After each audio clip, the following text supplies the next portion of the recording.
Africa is home to some of the world's richest natural resources. Sitting on a treasure trove of untapped potential, Africa has over 30% of the world's mineral reserves. No wonder Africa has been seen as the future of global supply chains. But it's not just about the minerals. Africa's fertile land makes it the perfect place to cultivate a variety of crops, everything from cocoa, coffee and tea to cassava, maize and legumes. It's a market that feeds billions and offers huge growth potential for investors looking at the future of food security and agribusiness. By the way, my name is Hawa and I represent the western part of Africa. And that's just the start. Africa's energy sector is rapidly evolving with abundant natural resources like solar, wind, and hydropower. The continent is positioned to become a global leader in renewable energy. Countries like South Africa, Egypt, and Kenya are already making significant strides towards energy independence and sustainability. Don't even get me started about what makes Africans stand out.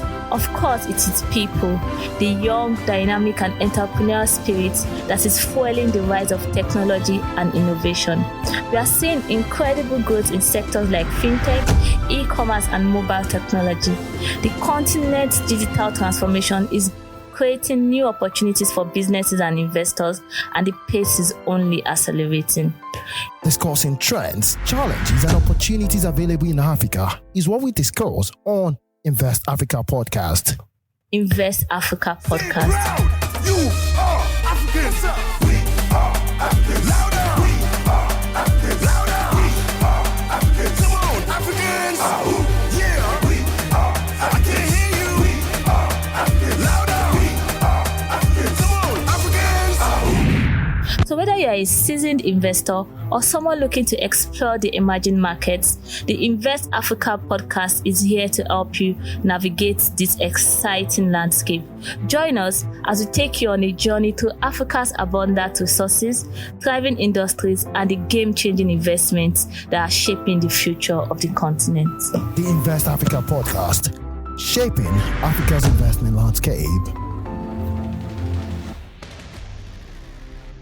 A very welcome back to another episode of the Invest Africa Group podcast. If you're tuning in for the very first time, this is the space where we break down real issues shaping our continent, shining a bright light on our opportunities, unpacking our challenges, and exploring the path ahead. My name is Mubarak Abimbola, and with me is the ever insightful, always ready to drop gems, Awa Adebite. Hi, Awa.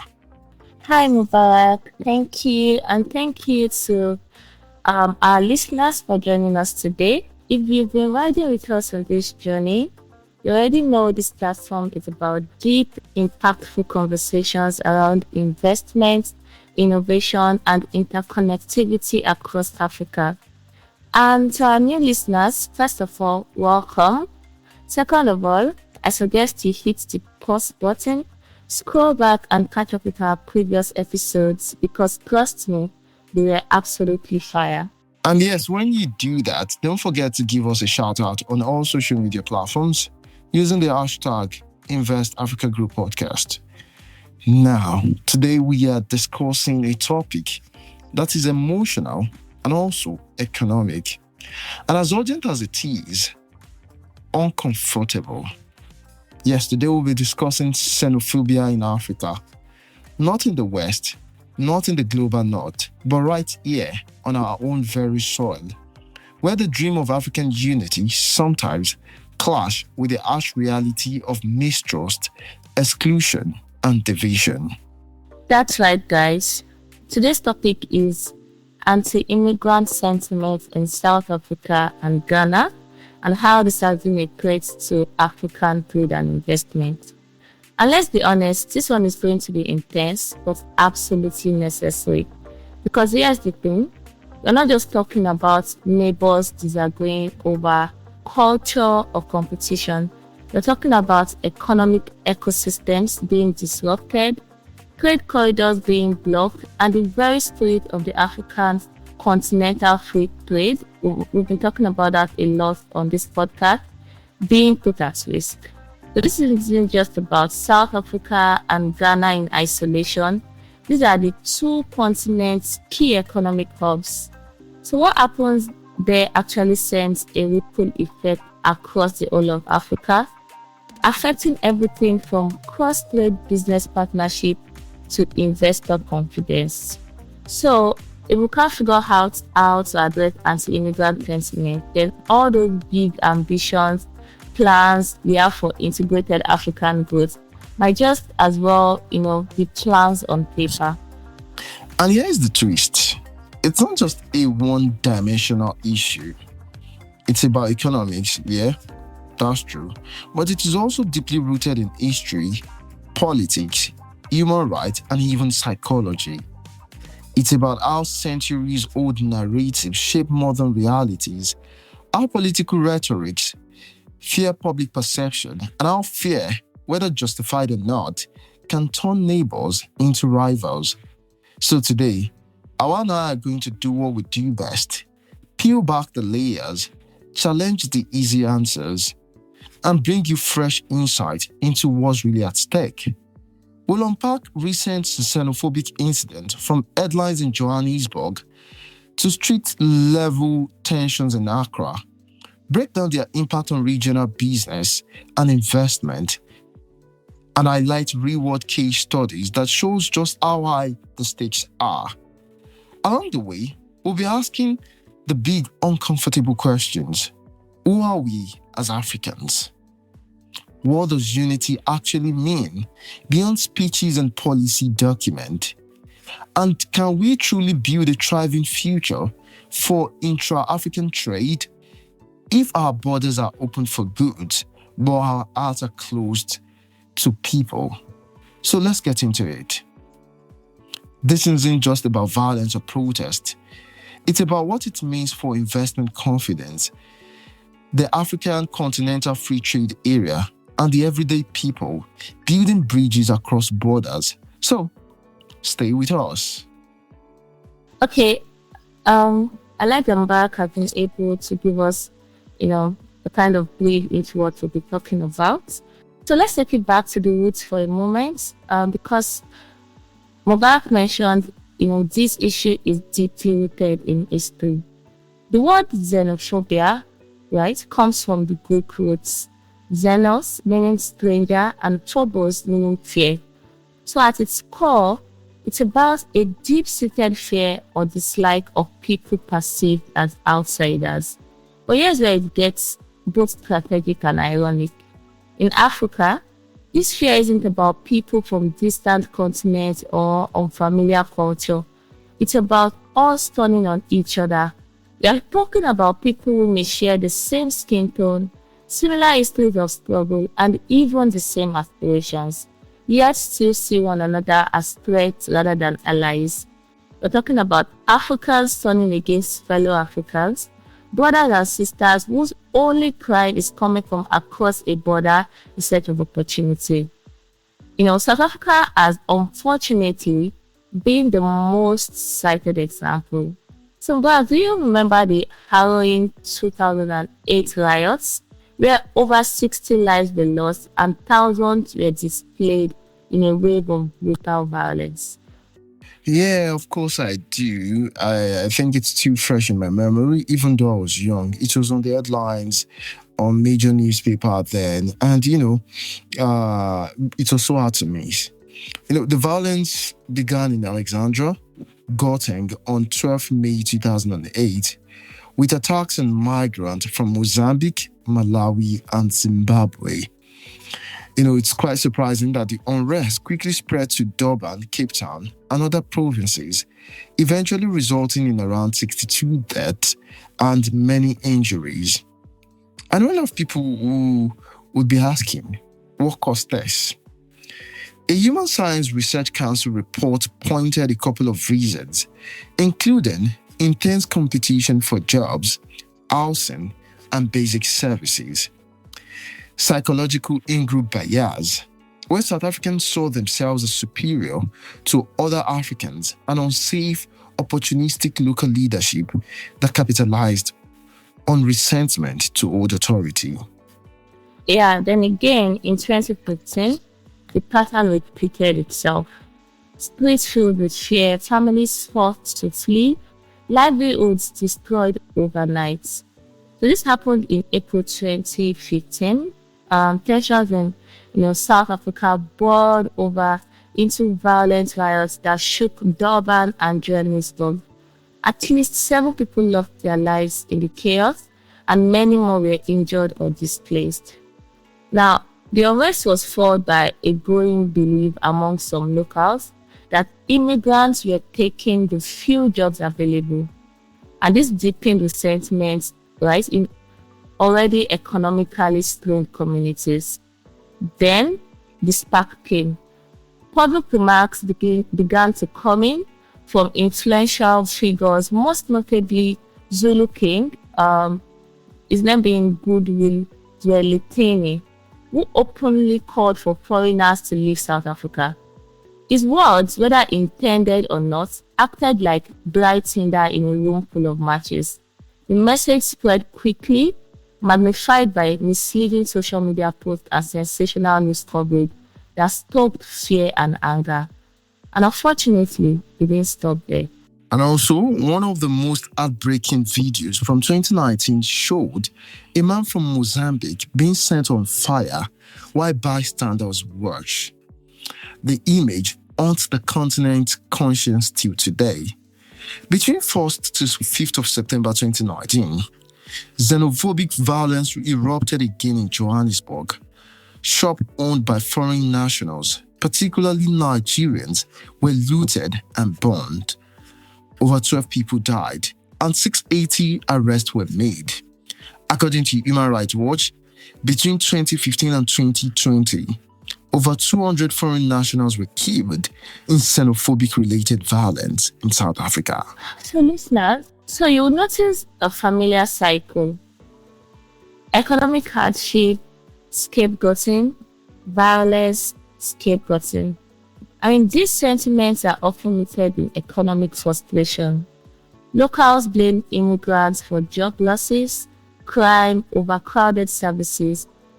And, if we check it, it's often a misdiagnosis. The real enemy isn't the Zimbabwean nurse or the Nigerian mechanic. It's a systemic failure to address inequality and unemployment, right? We've been spotlighting South Africa, in some of our examples. Meanwhile, in Ghana, right, the situation though isn't as violent, but it's structurally just as alarming. Ghanaia's authorities began shutting down foreign-owned shops, primarily targeting Nigerian trade, citing non-compliance with investment laws as their reasons. A lot of people have been noticing on the social media the intense rivalry between Nigerians and Ghana. Most people think it's just for the social media banter, but it goes beyond that. In 2020, over 600 shops belonging to Nigerian traders were locked up. In Ghana's capital, Accra, the Ghana Union of Traders Association, GUTA, has long accused Nigerians of undercutting local businesses, ignoring trade regulations, and dominating the retail space. That led to diplomatic tensions between Nigeria and Ghana, with both government trading accusations. Nigeria even summoned the Ghanaian High Commissioner over the harassment of its nationals that ECOWAS had to step in. So this isn't just about local realities. It has regional and continental implications. We are talking free movement. We are talking ECOWAS protocol, AFCFTA commitment. All these being undermined by fear, suspicion, and protectionism. Right, so xenophobia isn't a relic of the past. Right, it's 2025 and it is still alive and evolving. In early 2025, vigilante groups like Operation Dudula and Match escalated their anti-migrant activities. They even blocked access to healthcare at places like Addington Hospital, deterring migrants and some citizens from receiving essential treatment. In May 2025, a couple of months ago, right, violent revenge attacks in Ado, Eastern Cape, left 4 immigrants dead and 10 injured. Hundreds, including women and children, were displaced and had to seek refuge at the local police station. Reports show the spark was allegedly now the killing of a South African man by an immigrant in a bar. Families are still living in fear today in South Africa. Interestingly, there haven't been widely reported xenophobic violence or targeting of foreigners in Ghana in 2025, but related tensions and policy issues remain. The Human Sexual Rights and Family Value Bill, reintroduced in early 2025, sparked major concerns among human rights groups. It is not targeting immigrants, but it reflects a broader shrinking of civic space.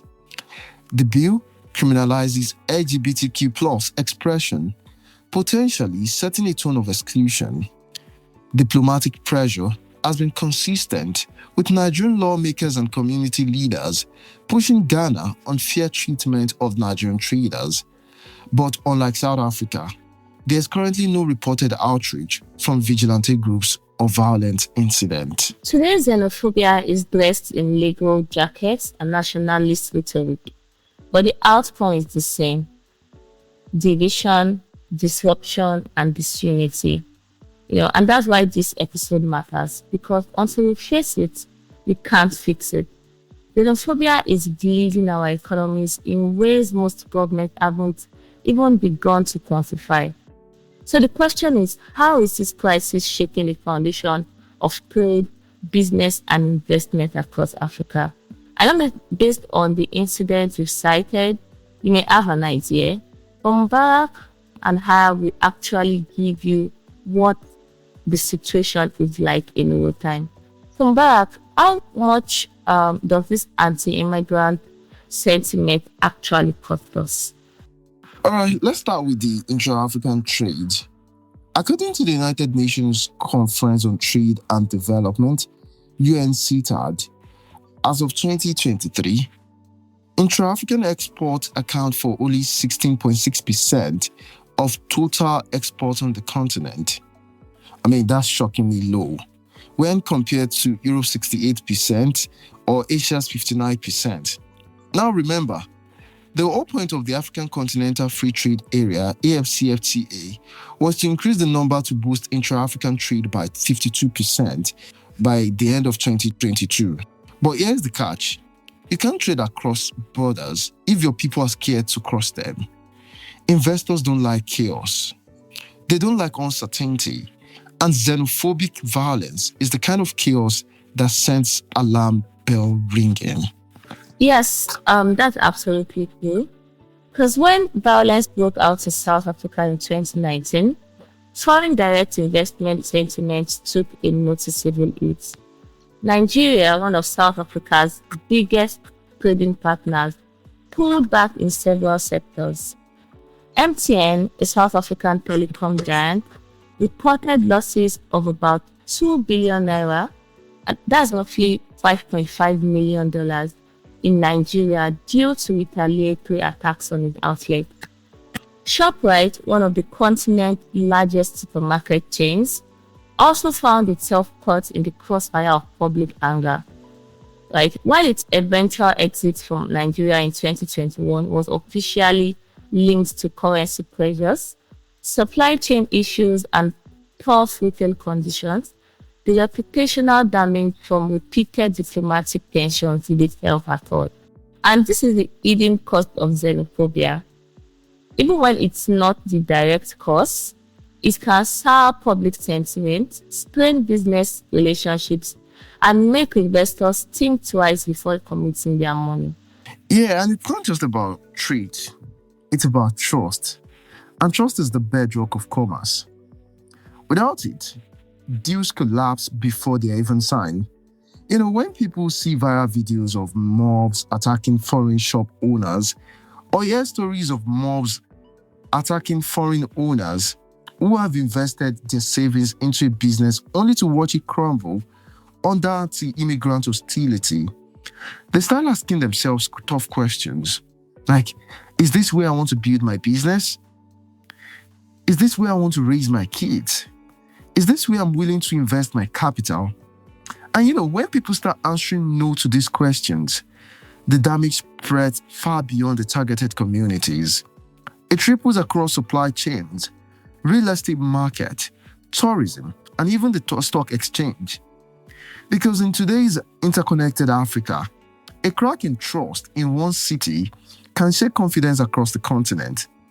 Okay, let me give you an example. Speaking of the ripple effects, Ghana's action against Nigerian traders didn't just make headlines. They shook the foundation of regional trades. The move sparked threat of ECOWAS sanctions, forcing the regional bloc to step in as a mediator. But by then, the damage was already being felt at the grassroots. Absolutely. Local communities in Ghana suddenly lost access to essential supply chains. Shelves went empty, prices of everyday goods spiked, and the small market stores that depended on these goods went silent. The human cost of this was even more striking. In 2021, the African Development Bank reported that informal cross-border traders, over 70% of whom are women, are among the most vulnerable in such disputes. For many of these women, their entire livelihood depends on daily or weekly border crossings to sell food, fabric, or household items. And if you have ever been to any of these, markets or patronize these women, their goods are usually very cheaper and you usually get the best from them. So imagine when borders close or tensions begin to flare, you don't just lose a business opportunity, they lose their only source of income. And sometimes this could be overnight. So think about a single mother in Lomé or Accra. That can mean no money for school fees, no food for the week, and no way to restore goods even if the situation improves. So the ripple effect Mubarak is talking about isn't just economic, it's social, it's generational, and it's deeply personal. And there is another layer, brain drain. Brain drain has become an everyday lingo on the street of Nigeria. But let me bring it to context here. Many African professionals who might have moved within the continent, sharing skills, building businesses, and strengthening regional economies are heading instead to Canada, UK, or the United Arab Emirates. Why? Because they don't want to be treated as second-class citizens in a fellow African state. This shift drains talent from the very market that needs it most, undercutting the dream of a truly integrated African economy under the African Continental Free Trade Area. Every skilled worker who leaves takes with them not just their expertise, but also the potential to inspire innovation and mentor the next generation at home. Which brings us to AfCFTA again. This agreement promised economic integration, job creation, and youth empowerment. But xenophobia threatens all of that. You can't have a continental marketplace when one group feels unwelcome in another territory. Yeah, and these are economic warning signs. Every closed shop is lost task revenue. Every displaced trader is a supply chain interrupted. Every fearful investor is capital redirected elsewhere. So if you think about it, in the broader sense, we are sabotaging ourselves. Africa needs sincerity. If we truly believe in Pan-Africanism, then we must protect Africans, all Africans, wherever they go. We've laid out the historical and present realities of xenophobic incidents in South Africa and Ghana. We've looked at how, it has damaged trades, businesses, and investor confidence. But now we must ask, what are the African governments doing about it? Is it enough? Are their measures reactive, proactive, or just public relations? Stay with us.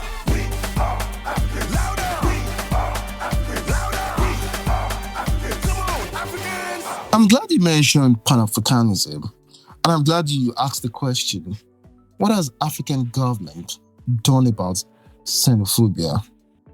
I like the fact that the conversation is now getting focused on solution, or at least what governments are doing in the face of rising xenophobia and the investment backlash that comes with it. So let's start with South Africa. It is in South Africa that xenophobic attack makes global headlines.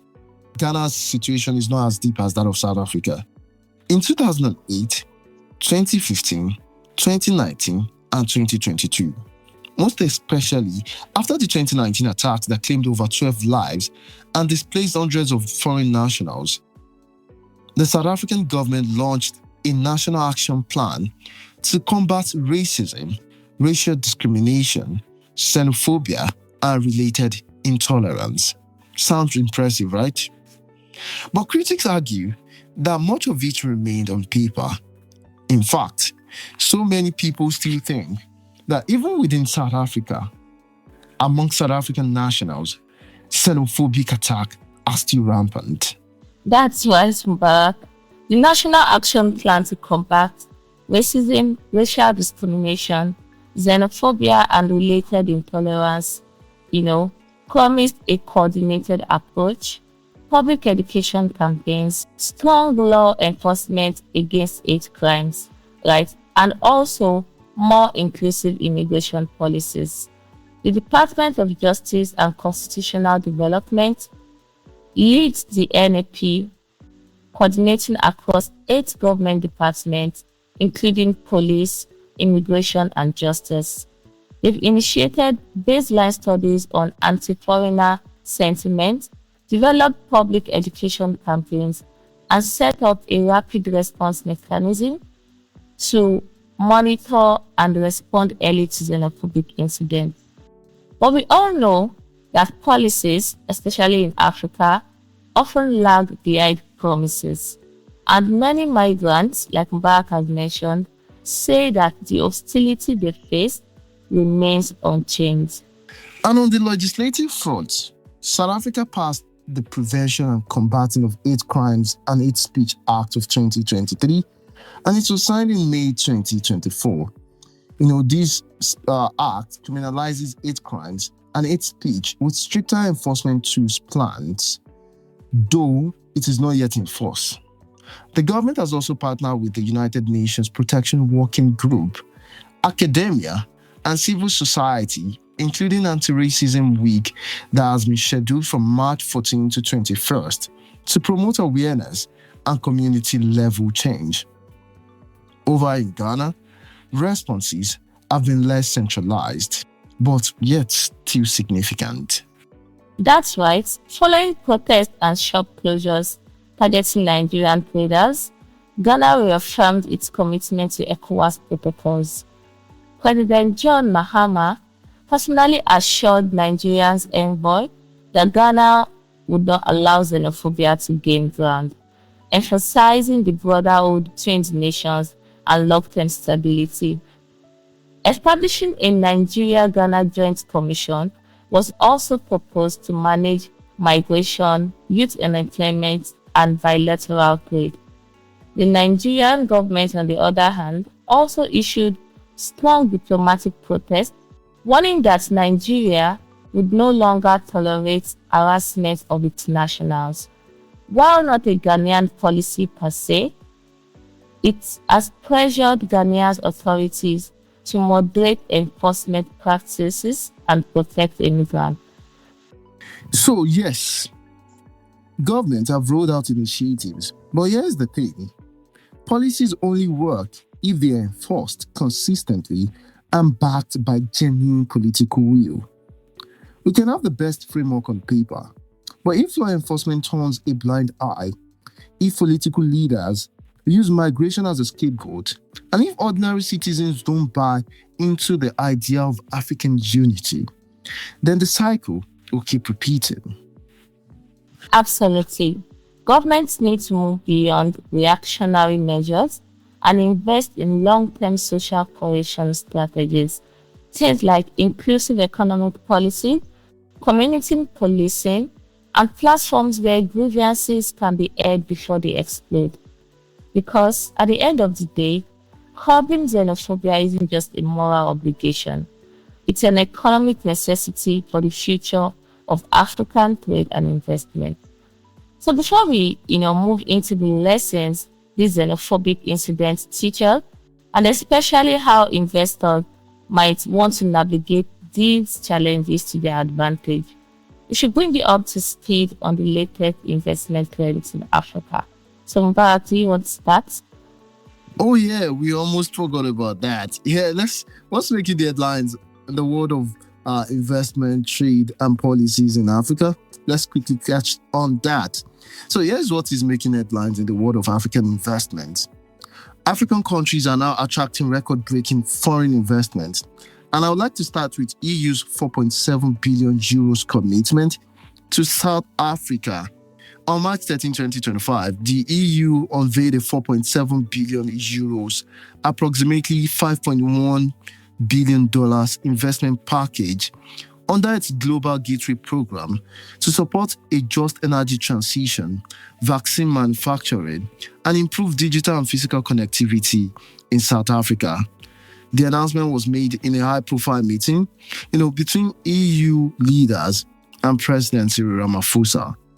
Okay, so moving on to Nigeria.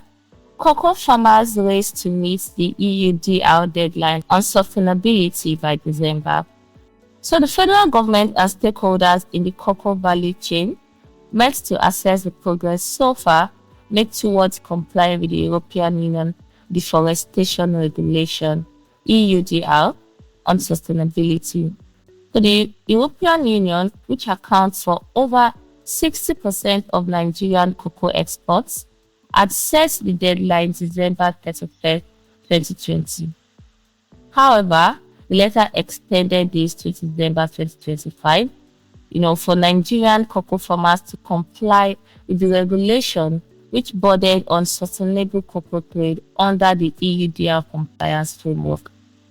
So the deadline applies to the broader EUDR, which includes cocoa and other commodities, and was extended from an earlier date to allow for more preparation time.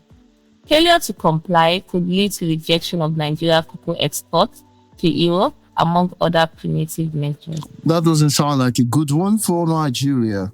But in the meantime, Egypt has secured a $1.6 billion for renewable energy projects. On June 15, 2025, Egypt signed a $600 million financial closure deal with Norway's Scatec for a 1 gigawatt solar power plant. Additionally, it linked a $1 billion power purchase agreement for a 900 megawatt wind energy project in the Gulf of Suez as part of its push to reach 42% renewable energy by 2030. Great to hear good news coming out of Egypt. So moving on to Mozambique, Total Energies eyes a comeback in Mozambique LNG. The $20 billion Mozambique liquefied natural gas project by Total Energies, which was initially halted due to insurgent violence, may resume construction mid-2025 after enhanced security, including deployment of 4,000 Rwandan troops and fresh financing via US Exim Bank-backed loans. The project remains fraught with corruption and human rights challenges. Hopefully, this new investment in security will help with the resumption in mid-2025. Also, fintech and tech firms are leading Africa's fastest growing list. The Financial Times of 2025 ranking of Africa's fastest growing companies revealed that IT and software firms make up nearly 40% of the top 130 businesses. In fact, Nigeria's fintech players like Omni Retail, PalmPay, and MoneyPay top the list. Despite macroeconomic headwinds in markets like Nigeria and South Africa. And that's it on the investment news. Now to my favorite part of the whole conversation we've been having about xenophobic attack. What are the lessons learned? And how do we navigate the challenges and protective measures? Awa, you want to start with that? Yes. One of the first big lessons is that social cohesion is an investment climate factor. Let's break that down. When you have instability in communities, whether it's targeted attacks on migrant businesses or protests around foreign workers, it doesn't just affect the victims, it can spill over into disrupted supply chains, closed shops, delayed shipments, and in some cases, physical damage to property. We've seen foreign owned supermarkets touched in South Africa. We've seen Nigerian traders in Ghana lose inventory overnight due to sudden enforcement of retail laws. And that's not just bad news, for those entrepreneurs. It's bad news for anyone doing business with them. And there's the policy gap problem. Governments in some cases are slow or sometimes inconsistent in addressing xenophobia. Look at South Africa's response to Operation Dudula. Critics, including the South African Human Rights Commission, describe it as lukewarm.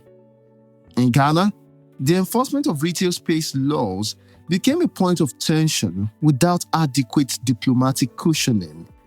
For investors, that kind of uncertainty makes it hard to plan.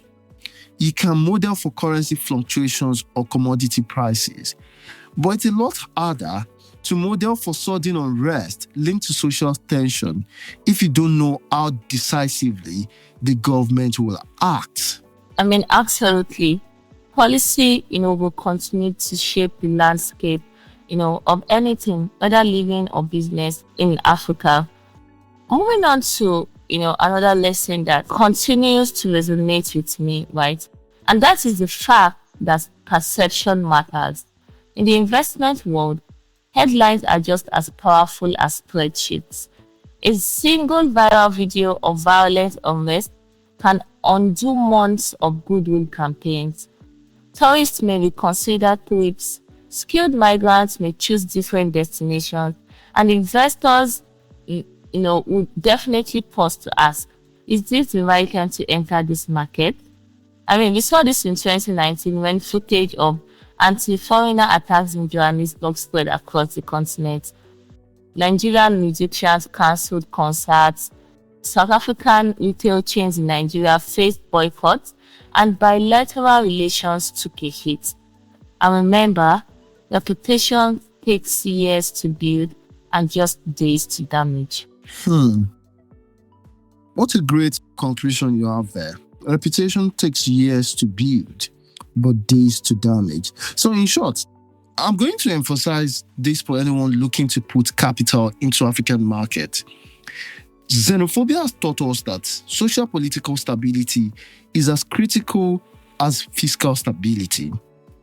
You can have a booming GDP, a young workforce, and attractive returns, but if the streets are unstable and the politics are reactive, your investment is at risk. And that's why we will talk about how investors can navigate and work around these challenges to their own advantage, but not by exploiting the old tension, but by investing in ways that help diffuse it and create lasting stability. Exactly. And I think this is where strategic investors can actually turn potential losses into long-term advantages. The first thing I want to put on the table is local partnerships. If you are a foreign company going solo in a market with social tensions, you are a lot more exposed in reality. But if you come into respected local businesses, say a family-owned distributor or a community-rooted construction firm, or even a farmer cooperative, you're not just investing capital, you are investing credibility. And it's much harder for hostility to build against an entity the community already trusts. And which brings us to the second strategy, corporate social investment, or as we call it, CSI. Now, I know some people hear that and think it's just philanthropy or a PR stunt. But if it is done right, CSI can actually reduce hostility in a very practical way. Take, for example, if you're running a manufacturing plant and you create training programs that employ both local and migrants, you send a clear message. We are not here to take opportunities away. we are here to multiply them. That softens perceptions and, build brand trust. Absolutely, but that's a good strategy, right? CSI, CSR always work, especially to get local customers for your business. And let's be real, in markets where tensions flare up, having goodwill is like having insurance. It doesn't guarantee you'll never be targeted, but it makes it far less likely you'll be first in line. So when people see your talks or shops as part of the community's progress, they'll often befriend you rather than turn on you. And here's the kicker. Investors who integrate social impact as part of their risk management often find themselves not just protected, but positioned for expansion.